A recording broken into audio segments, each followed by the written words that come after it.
بسم اللہ الرحمن الرحیم۔ السلام علیکم ورحمۃ اللہ وبرکاتہ۔ اللہ تبارک و تعالیٰ کا بے حد شکر ہے جس نے ہمیں ایمان کی نعمت عطا فرمائی، پاکیزگی کو عبادت کا حصہ بنایا اور ہمیں دین اسلام جیسا مکمل ضابطہ حیات عطا کیا۔ اسلام میں طہارت کو غیر معمولی اہمیت حاصل ہے، کیونکہ پاکیزگی کے بغیر نہ عبادت مکمل ہوتی ہے اور نہ ہی بندہ اللہ کی بارگاہ میں مکمل عاجزی کے ساتھ حاضر ہو سکتا ہے۔ قرآن و حدیث میں بار بار پاک رہنے کی تلقین کی گئی اور یہی وجہ ہے کہ نماز، روزہ، طواف اور تلاوت قرآن جیسی عظیم عبادات کے لیے طہارت کو شرط قرار دیا گیا ہے۔ انہی طہارت کے احکام میں ایک نہایت اہم اور بنیادی حکم غسل کا ہے۔ غسل عربی زبان کا لفظ ہے جس کے معنی ہے پورے جسم کو دھونا۔ شریعت کی اصطلاح میں غسل اس عمل کو کہتے ہیں کہ انسان نیت کے ساتھ پورے جسم پر اس طرح پانی بہائے کہ جسم کا کوئی حصہ خواہ وہ بال برابر ہی کیوں نہ ہو خشک نہ رہ جائے۔ سر کے بالوں سے لے کر پاؤں کے ناخنوں تک ہر جگہ پانی کا پہنچنا غسل کے صحیح ہونے کے ضروری ہے۔ اسلام میں غسل کے واضح احکام موجود ہیں اور ان احکام کو جاننا ہر مسلمان مرد اور عورت کے لیے نہایت ضروری ہے، کیونکہ غسل کا تعلق براہ راست عبادت میں ہے۔ اسلام میں غسل محض جسمانی صفائی کا نام نہیں بلکہ یہ ایک روحانی پاکیزگی کا ذریعہ بھی ہے۔ بعض اوقات انسان ایسی حالت میں چلا جاتا ہے جسے شریعت میں جنابت کہا جاتا ہے، اور اس حالت میں وہ نماز، تلاوت قرآن اور دیگر عبادات نہیں کر سکتا۔ جب وہ اللہ کے حکم کے مطابق غسل کرتا ہے تو دوبارہ سے عبادت کے قابل ہو جاتا ہے۔ اس سے معلوم ہوتا ہے کہ غسل بندگی اللہ تعالیٰ کی اطاعت کے احکام کی تعمیل کا ایک عملی مسئلہ ہے۔ قرآن مجید میں اللہ تبارک و تعالیٰ ارشاد فرماتے ہیں، اور اگر تم جنابت کی حالت میں ہو تو خوب اچھی طرح پاک ہو جاؤ۔ سورۃ مائدہ۔ یہ آیت اس بات کی طرف واضح دلیل ہے کہ جنابت کی حالت میں غسل کرنا فرض ہے۔ نبی کریم صلی اللہ علیہ وآلہ وسلم نے بھی غسل کے احکام، اس کی اہمیت کے مختلف احادیث میں بیان فرمایا۔ صحابہ کرام رضوان اللہ علیہ اجمعین غسل کے مسائل میں نہایت احتیاط برتتے تھے، کیونکہ وہ جانتے تھے کہ طہارت کے بغیر عبادت قبول نہیں۔ غسل کی فضیلت یہ ہے کہ اس کے ذریعے انسان نہ صرف ظاہری نجاست سے پاک ہوتا ہے بلکہ دل کے کو بھی سکون، روح کو بھی تازگی نصیب ہوتی ہے۔ غسل کے بعد انسان عبادت میں زیادہ خضوع محسوس کرتا ہے۔ نبی کریم صلی اللہ علیہ وآلہ وسلم نے پاکیزگی کو نصف ایمان قرار دیا ہے اور غسل اسی پاکیزگی کا اعلیٰ درجہ ہے۔ جو شخص اللہ کے حکم کے مطابق غسل کرتا ہے وہ دراصل اپنے ایمان کو مضبوط کرتا ہے۔ اب یہ جاننا نہایت ضروری ہے کہ غسل کن اسباب کی وجہ سے فرض ہوتا ہے۔ فقہاء کرام نے قرآن و حدیث کی روشنی میں غسل کے 5 اسباب بیان کیے ہیں، اور ان میں کسی ایک سبب کے پائے جانے پر بھی غسل فرض ہو جاتا ہے۔ پہلا سبب جنابت ہے۔ جنابت اس حالت کو کہتے ہیں جو میاں بیوی کے درمیان ازدواجی تعلق قائم ہونے کے بعد پیدا ہوتی ہے، چاہے انزال ہو یا نہ ہو۔ جیسے ہی ازدواجی تعلق قائم ہوا دونوں پر غسل فرض ہو جاتا ہے۔ یہ حکم نبی کریم صلی اللہ علیہ وآلہ وسلم کی صریح احادیث میں سے ثابت ہے اور اس میں کسی بھی قسم کا شک نہیں۔ دوسرا سبب احتلام ہے۔ احتلام سے مراد یہ ہے کہ سوتے ہوئے منی خارج ہو جائے۔ اگر کوئی مرد یا عورت نیند سے بیدار ہو اور اپنے کپڑوں یا جسم پر منی کے آثار دیکھے تو اس پر غسل فرض ہو جاتا ہے، چاہے اسے خواب یاد آئے یا نہ آئے۔ اگر خواب دیکھا ہو مگر منی خارج نہ ہوئی ہو تو غسل فرض نہیں ہوتا۔ یہ مسئلہ بھی احادیث نبوی صلی اللہ علیہ وآلہ وسلم سے واضح ہے۔ تیسرا سبب بیداری کی حالت میں منی کا شہوت کے ساتھ خارج ہونا۔ اگر کسی شخص سے شہوت کے ساتھ منی خارج ہو جائے، چاہے وہ نظر کی وجہ سے ہو، خیال کی وجہ سے ہو یا کسی اور سبب سے، تو غسل فرض ہو جاتا ہے۔ البتہ اگر منی کسی بیماری یا بغیر شہوت کے خارج ہو تو غسل فرض نہیں ہوتا بلکہ صرف وضو کافی ہوتا ہے۔ چوتھا سبب حیض کا ختم ہونا عورت کو جب ماہواری آتی ہے تو اس دوران وہ نماز، روزہ اور دیگر عبادات ادا نہیں کرتی۔ جب حیض ختم ہو جائے اور خون مکمل طور پر رک جائے تو عورت پر غسل فرض ہو جاتا ہے۔ غسل کے بغیر نہ نماز درست ہوتی ہے نہ ہی دیگر عبادات۔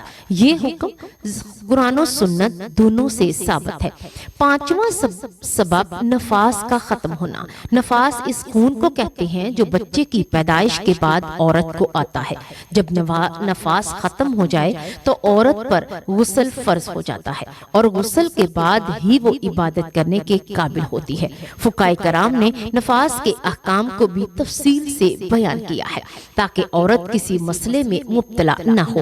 یہ وہ 5 بنیادی اسباب ہیں جن کی وجہ سے غسل فرض ہو جاتا ہے اور ہر مسلمان کو ان اسباب کا علم ہونا چاہیے تاکہ وہ اپنی عبادات کو درست طریقے سے ادا کر سکیں۔ اب آخر میں ایک نہایت اہم بات جسے اکثر لوگ نظر انداز کر دیتے ہیں وہ یہ ہے کہ غسل کرنے سے پہلے 3 کام ضرور کر لینے چاہیے۔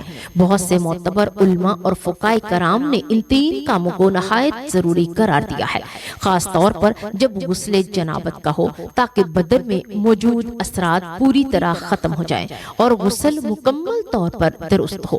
پہلا کام چلنا ہے۔ علماء اکرام فرماتے ہیں کہ جنابت کے بعد غسل سے پہلے کچھ دیر چل لینا بہتر اور ضروری ہے۔ اس کا مقصد یہ ہے کہ بدن میں جو مادر حرکت کے بعد باقی رہ جاتا ہے وہ اپنی جگہ سے ہٹ جائے تاکہ غسل کے بعد دوبارہ کسی قسم کا شک نہ رہے۔ چلنے سے بدن کی کیفیت متوازن ہو جاتی ہے اور غسل کے بعد دوبارہ خروج کا اندیشہ کم ہو جاتا ہے، اس لیے فقہائے کرام نے اس کو اہم قرار دیا ہے۔ دوسرا کام ہے سونا یا کچھ دیر آرام کرنا۔ بعض علماء نے بیان کیا کہ غسل سے پہلے کچھ دیر لیٹ جانا یا آرام کر لینا بھی ضروری ہے تاکہ بدن مکمل طور پر سکون کی حالت میں آ جائے۔ اس سے یہ فائدہ ہوتا ہے کہ غسل کے بعد دوبارہ کسی قسم کا خروج نہ ہو اور غسل بار بار کرنے کی ضرورت پیش نہ آئے۔ یہ بات فقہائی کتب میں بھی ذکر کی گئی ہے۔